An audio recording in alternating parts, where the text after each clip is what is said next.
வேரோட எடுக்கிறேங்க.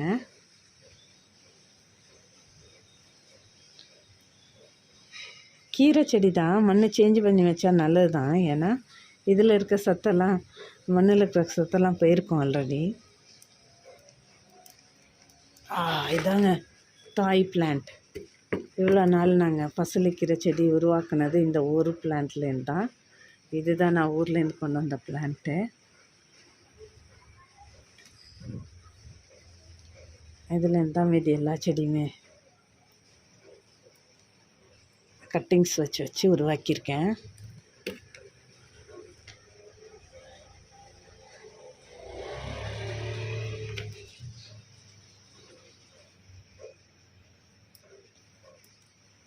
இப்படி பண்ணுறதுனால என்ன பயன்னாக்க, நம்ம செடிகளுக்கு புதுசாக மண் கிடைக்கும்.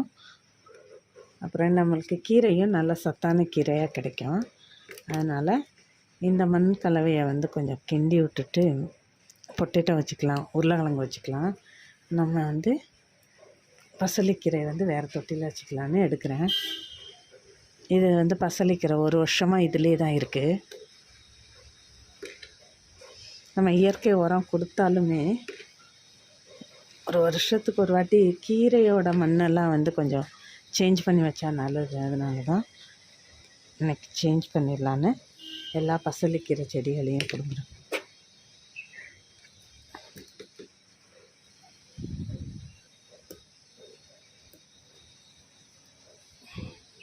சிலது வேரோடையும் வருது, சிலது உடஞ்சிக்குது, வேறு இல்லாமையும் வருது.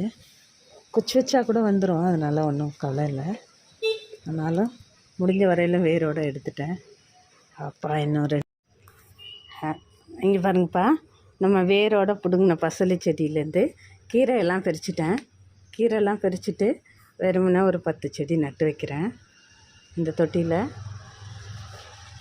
ஒரு கட்டு கீரை கிடச்சிருக்கு, நல்லா பசலிக்கீரை எடுத்துகிட்டு போனேன். இப்போ கீரை இங்கே பாருங்கள்,